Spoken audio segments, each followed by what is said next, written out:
Paz do Senhor, irmãos. Noite abençoada. Mais uma vez, tendo a oportunidade de ministrar uma palavra ao coração dos irmãos, é algo muito valioso. Agradeço a Deus aí pela vida da minha esposa, sempre comigo, minha filhinha. Obrigado, pastor, missionário, pela oportunidade, o ensino. A todos os irmãos aí que sempre têm nos abençoado com palavras, orações. Que Deus abençoe a vida de cada um dos irmãos. Para dar início, meus irmãos, aproveitar que vocês estão em pé.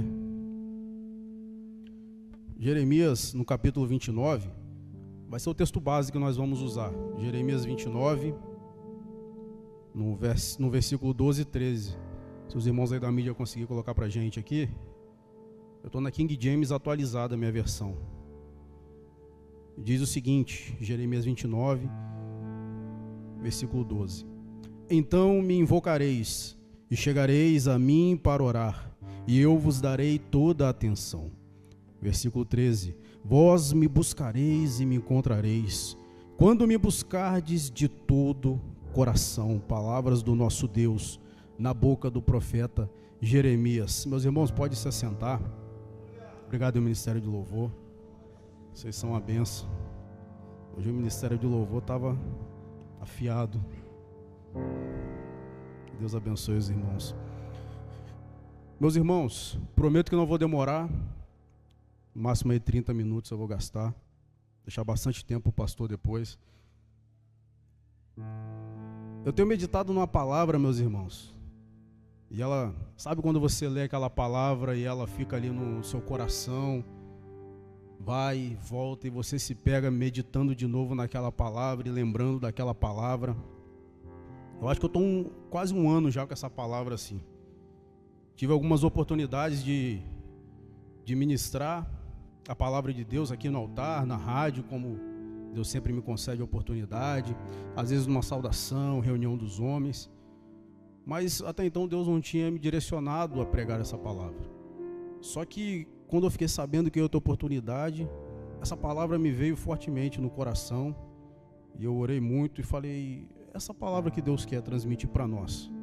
Porque não se engane, irmãos, quem está aqui em cima, a palavra também fala com ele. Fala conosco também a palavra. Nós não somos apenas pessoas aqui transmitindo, não, nós também recebemos a palavra. E é uma palavra que eu medito e ela fala muito comigo.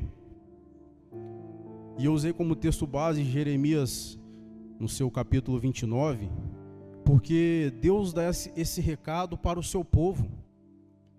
E olha o que Deus fala, né? Ele não pede grandes sacrifícios, Deus não pede coisas mirabolantes, difíceis de se fazer. O que Ele pede é sinceridade. O que Ele pede é um coração que o deseje, que o busque. E Deus fala na boca do profeta Jeremias essas palavras a um povo rebelde, a um povo idólatra, a um povo entregue à malignidade. Mas a misericórdia de Deus, ela sempre se manifesta. E Deus usa o seu profeta para falar com o povo dele. Diga a eles, Jeremias, que eu quero que eles me busquem, mas de todo o coração. Não é pela metade, não é em partes. É todo, por completo, pleno. Eu quero que eles me busquem. Fazendo uma retrospectiva, meus irmãos, para nós chegarmos e entendermos por que Deus falou essa mensagem ao povo dele nesse contexto, eu vou voltar um pouquinho fazendo essa retrospectiva. Lá em Gênesis 12:8, quando um homem chamado Abrão, ainda não era Abraão, ele é convocado por Deus para uma grande missão. Porque a partir de Abrão, Deus daria início ao povo chamado Israel, ao seu povo, ao seu tesouro particular. Então Deus convoca Abrão dizendo, sai da tua terra, da tua parentela, da casa do teu pai, e vai para um lugar que eu lhe mostrarei. Abrão ouve a voz do Senhor, abandona os ídolos da sua família, da sua casa, e vai para uma terra a qual ele não conhece. Uma terra a qual ele depende única e exclusivamente de Deus. Abraão ouve a voz do Senhor e ele dá crédito à palavra do Senhor. E o texto continua dizendo, e chega no Gênesis 12:8, o texto nos fala que Abraão recebe uma grande vitória do Senhor. Então ele ergue um altar ao Senhor. Ele ergue uma pedra, uma coluna. E naquele lugar, a Bíblia diz que ele invoca ao nome do Senhor. Pela primeira vez, nós vemos Abrão invocando ao nome de Deus. Invocar, meus irmãos, não é simplesmente falar. Invocar é você abrir o seu coração para Deus. É você clamar, é você suplicar, é você dizer: Deus, eu preciso do Senhor na minha vida. Abraão faz isso. Até então, Abrão. E aquele lugar onde ele ergueu aquele altar em louvor e adoração a Deus, ele dá o nome de Betel. Betel, em hebraico, é casa de Deus. Então, se você fosse judeu, quando você falasse Betel, você estaria falando no nosso português, casa de Deus. Então, Abraão ergueu um altar na casa de Deus e o invocou. E o texto segue.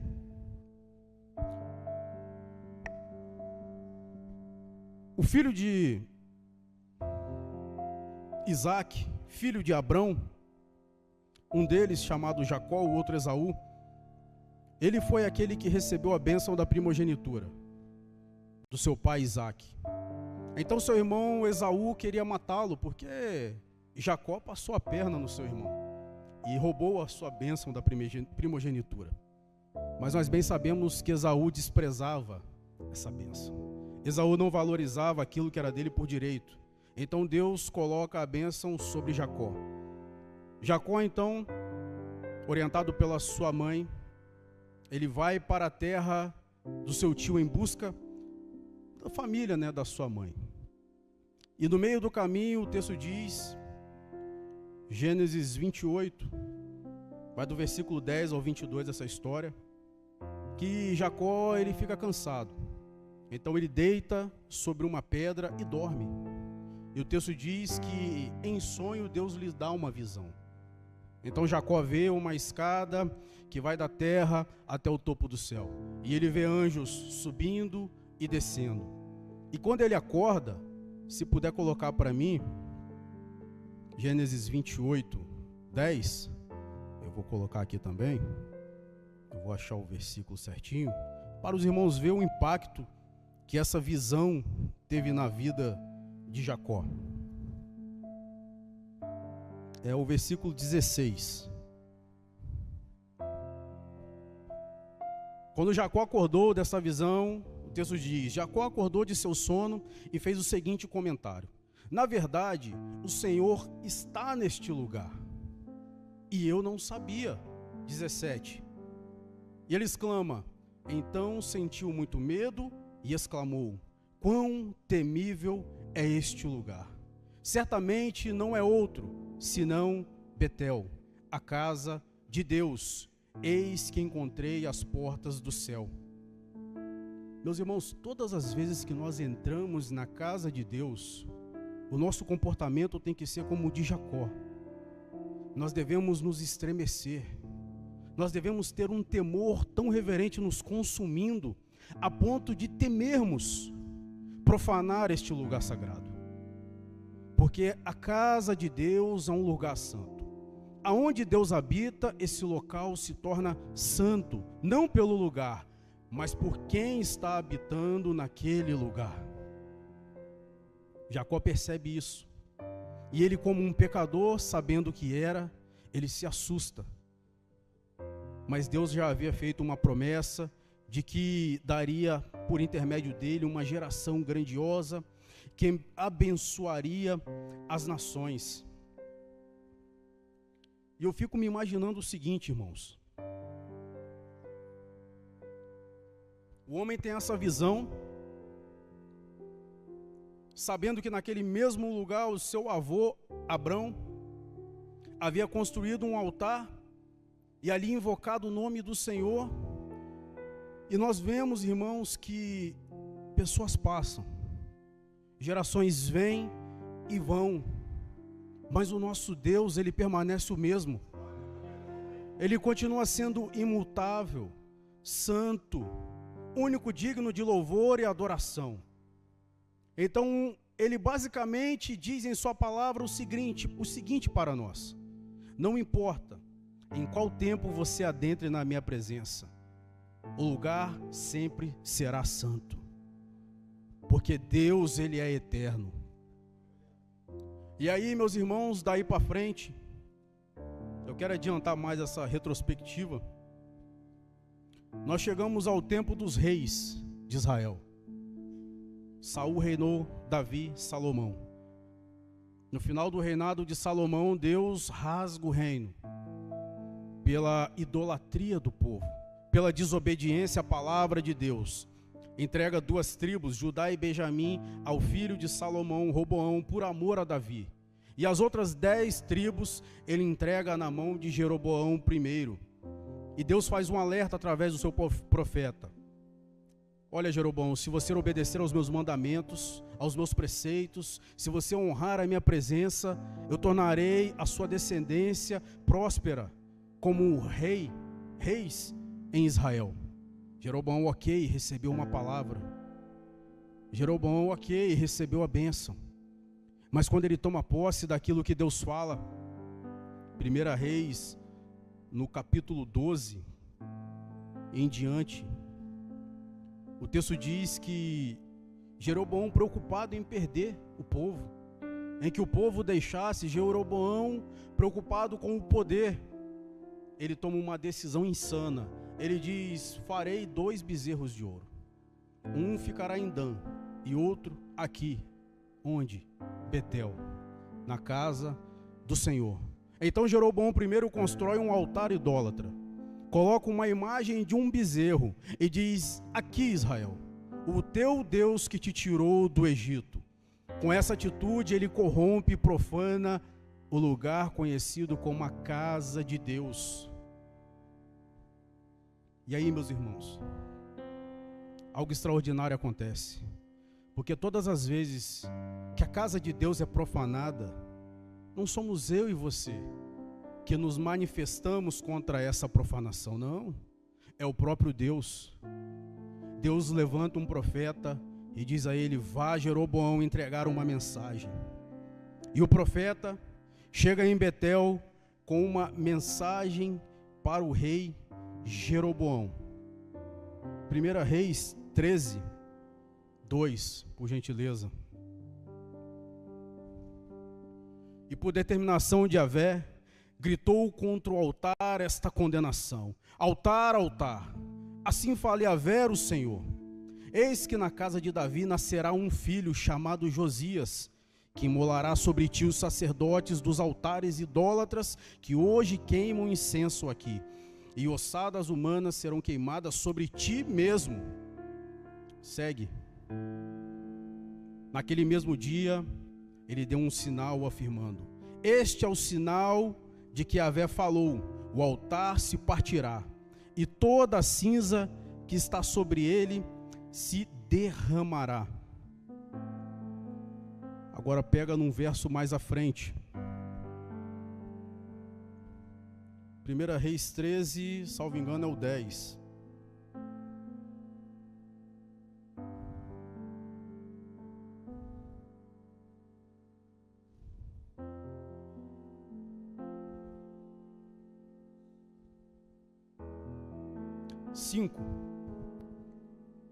Em seguida, conforme a palavra do profeta, o altar se partiu, e toda a cinza se derramou do altar, exatamente de acordo com o sinal que o homem de Deus havia profetizado por ordem do Senhor.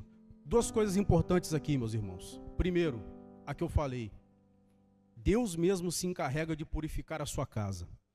Deus mesmo se encarrega de limpar aquilo que é depositado de profano sobre a sua casa. Mas Deus, ele usa homens para fazer essa missão. Deus envia um profeta e ele diz: esse altar se partirá. Ele está dizendo o seguinte: o poder que vocês creem que esse altar tem, diante dos seus olhos eu vou demonstrar que é nulo. Porque com uma palavra de Deus, tudo que vocês fazem é destruído. E a palavra se cumpre. Jeroboão se assusta, mas ele continua com os cultos idólatras, não se arrepende não desiste dos seus planos. Mas lembre-se que havia uma profecia de que um na casa de Davi, chamado Josias, se levantaria e combateria contra a idolatria. Ele acabaria com a idolatria na casa de Deus. Seguindo, meus irmãos, passam-se o tempo, reis são empossados em Israel, reis são empossados em Judá, e o povo continua idolatrando, pervertendo o sagrado. O templo do Senhor, que havia sido construído em Jerusalém, aonde ele colocou o seu nome, já havia se tornado moradas de ídolos. O povo estava completamente profano, não queriam mais ouvir a voz de Deus. E quando tudo parecia perdido, nasce um homem chamado Josias. Esse rei jovem assumiu o trono aos 6 anos de idade.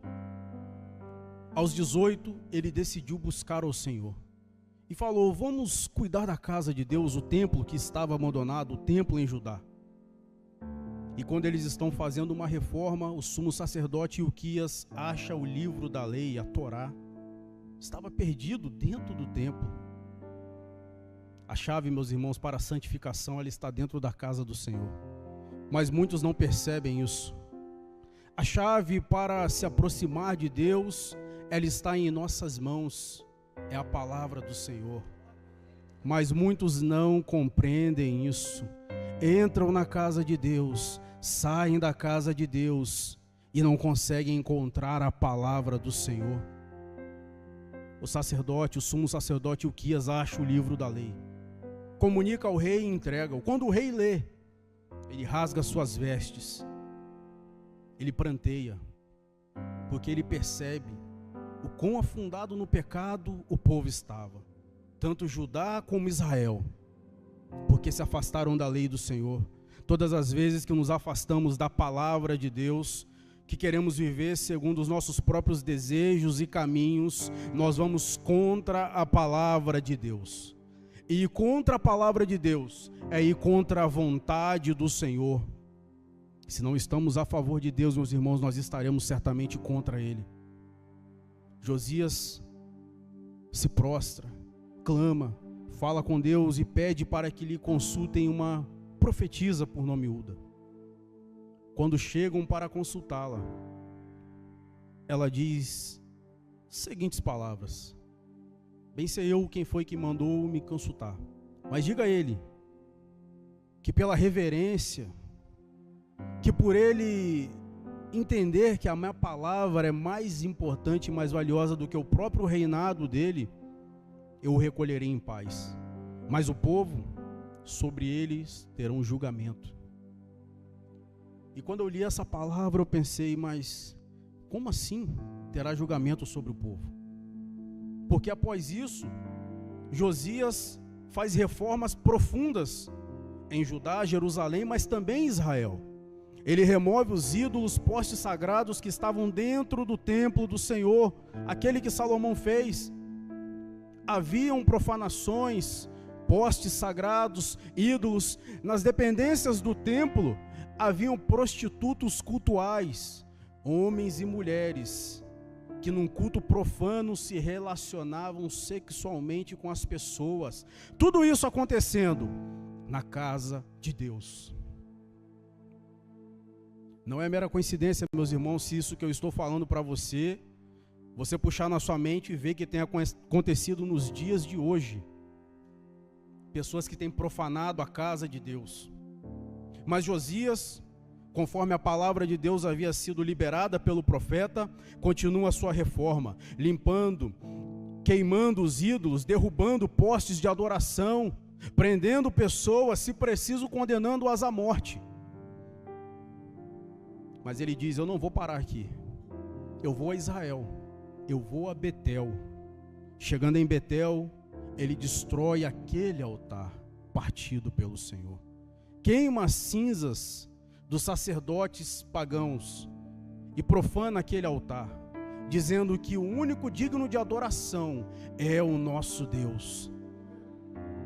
A reforma de Josias foi profunda, irmãos. Foi uma reforma a qual, se nós formos ler na Bíblia, não teve outro igual.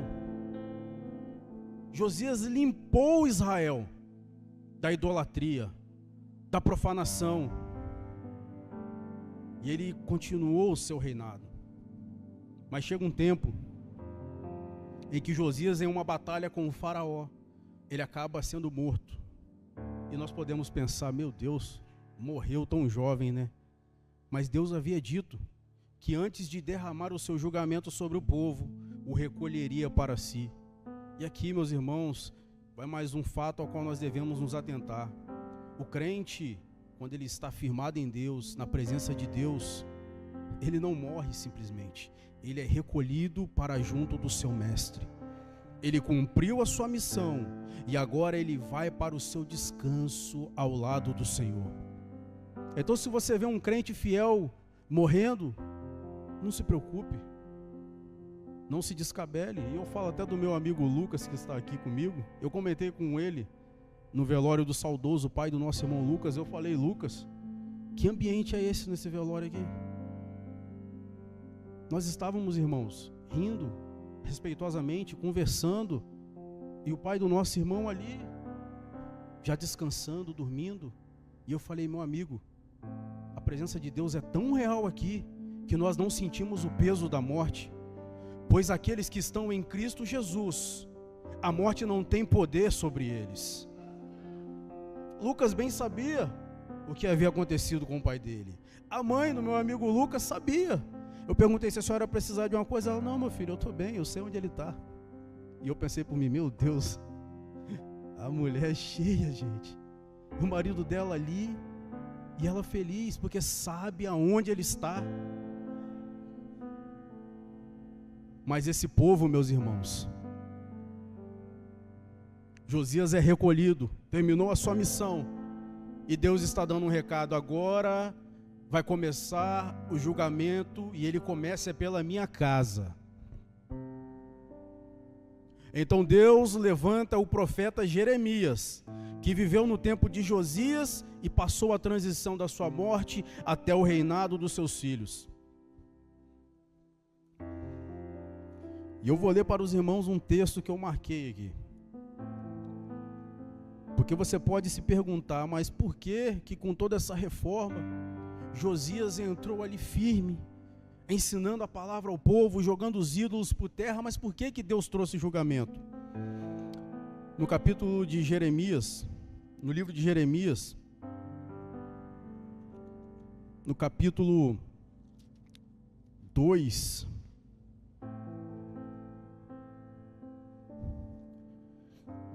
no capítulo 3, a partir do verso 6, Jeremias 3, a partir do verso 6.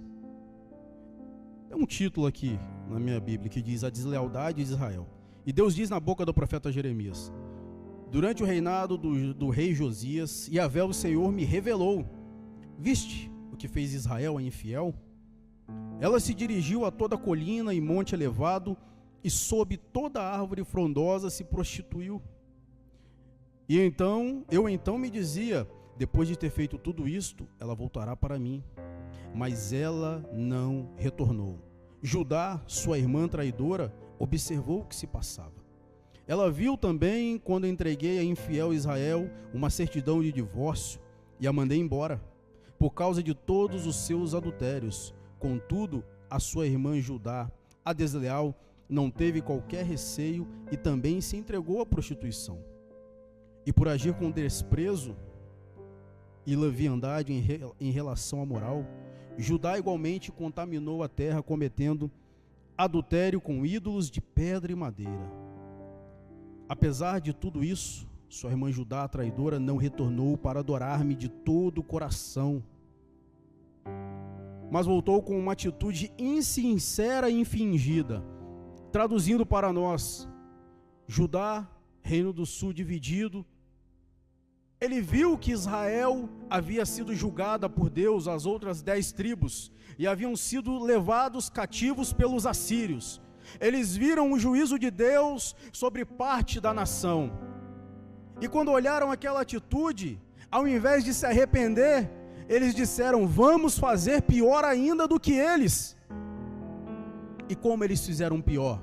Deus mandou um rei bom, Josias, com uma reforma religiosa, restaurando o culto, o templo, e o povo ia para a casa de Deus sorrindo e alegre, mas em seu coração os ídolos ainda dominavam.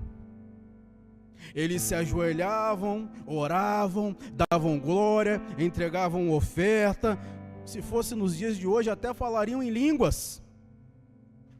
Mas em seu coração campeava a maldade e pensamentos malignos.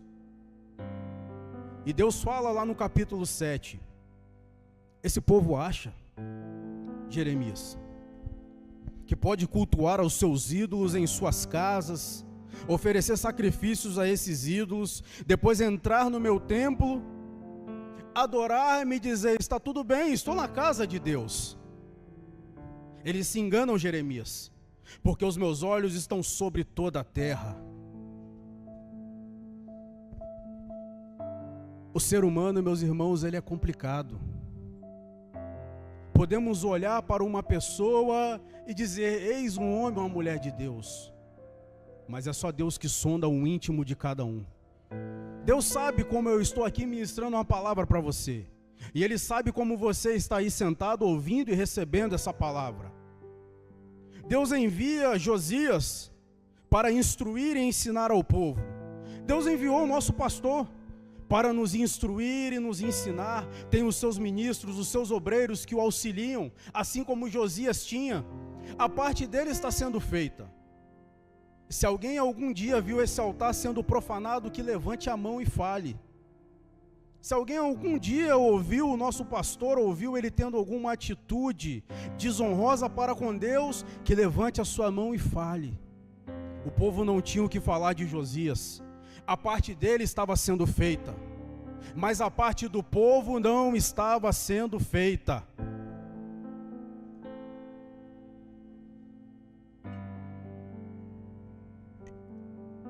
Aí agora nós entendemos por que Deus trouxe juízo. Deus, Ele não tolera o pecado. Confundimos graça e misericórdia com complacência. Éramos pecadores, afundados em nossos pecados. Jesus estendeu a sua mão e nos resgatou. Isso não quer dizer que Ele estava aprovando o meu pecado, o seu pecado. Isso quer dizer que a misericórdia e a graça dEle nos alcançou. A partir daí cabe a mim e a você escolhermos viver uma vida santa e verdadeira, ou uma vida profana e mentirosa. Mas assim como esse povo um dia foi julgado por Deus, nós também o seremos. E Deus, Ele diz: Judá foi pior do que Israel. Israel era aquilo e todo mundo estava vendo, mas Judá se fazia de santo. Estou indo para o templo, vou adorar a Deus. E as pessoas podiam olhar de fora e dizer: é santo, olha que povo abençoado. Mas por dentro, maquinações, maldades, prostituição, adultério. Por dentro dos seus corações, os ídolos ainda tomavam conta. Ídolo sobre ídolo. Cada um adorando as suas divindades. Uns à ganância, outros ao poder, outros à prostituição. Cada um servindo ao seu ídolo, cultuando ao seu Deus dentro do seu coração. Irmãos, é isso que nós vemos exatamente nos dias de hoje. As pessoas estão dentro das igrejas. Elas dizem aceitar a Jesus, mas não tiram os ídolos de dentro dos seus corações.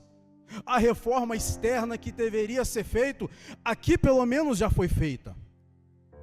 Não há o que se dizer, eu falo do nosso ministério porque eu cultuo aqui, não há que se dizer que nesse lugar há profanação, como eu já disse. Mas agora, se há pessoas com ídolos em seus corações, essa é a noite onde Deus te dá um recado. E Ele diz para mim e para você: se arrependam. Lance fora esses ídolos, porque o teu corpo é o meu templo, o teu coração é o meu altar, e é nele que eu quero fazer morada. Quando você chega com essa atitude diante de Deus, aí você vai experimentar o que é um avivamento. As pessoas acham que avivamento é cantar, é louvar, é sentir arrepios. Meu Deus, que culto abençoado! Avivamento não é só isso. Avivamento é você sair por aquelas portas e reconhecer que Deus é santo. E poder dizer: hoje eu estou mais próximo desse Deus. Hoje eu senti Deus tocando na minha alma.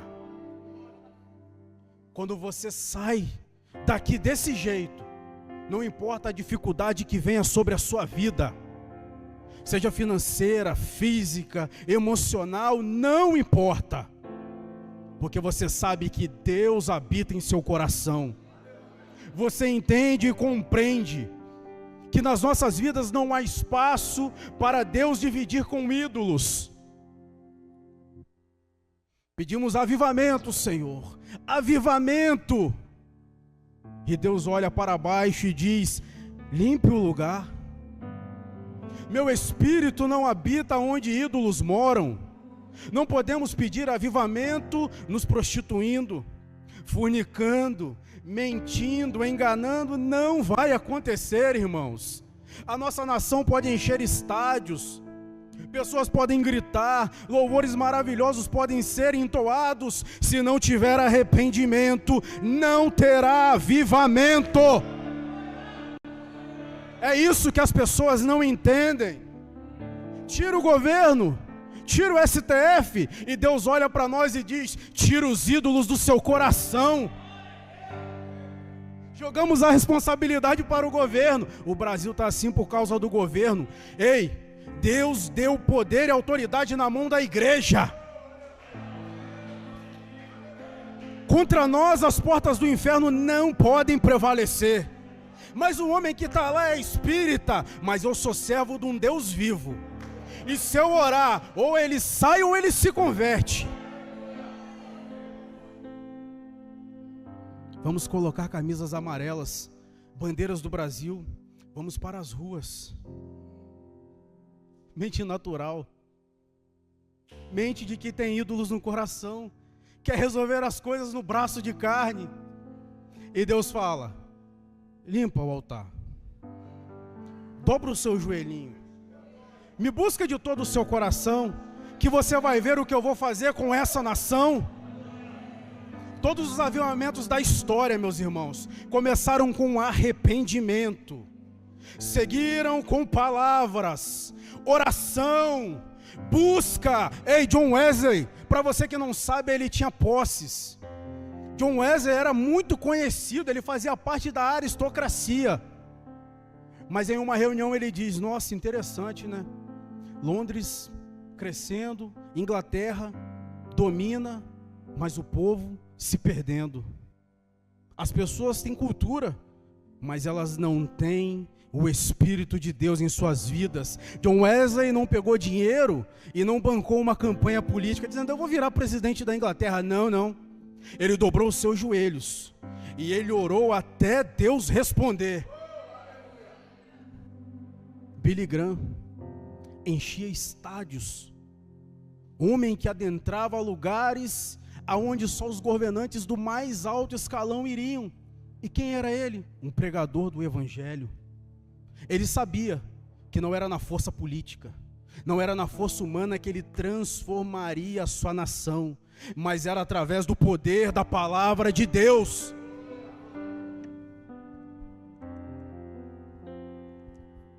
Aí nós vemos, pastores se embrenhando na política, pastores se candidatando, homens de Deus se candidatando a cargos políticos.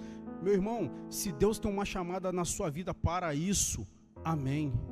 Mas se você está indo lá achando que você vai mudar alguma coisa, eu tenho 35 anos e eu nunca vi um político crente mudar alguma coisa naquele congresso. Pelo contrário, chega lá e ele se corrompe. Sabe por quê? Está indo aonde Deus não mandou ir. Está fazendo o que Deus não mandou fazer. É difícil remover os ídolos. É difícil dobrar os joelhos e clamar. Buscar a Deus é muito difícil, irmão. Se fosse fácil, todo mundo fazia. Mas isso exige renúncia. Temos que abrir mão dos nossos próprios desejos, da vontade da nossa carne. Meus irmãos, eu queria, antes de me converter, eu queria ser famoso. Eu queria ter muito dinheiro. Esse era o foco da minha vida.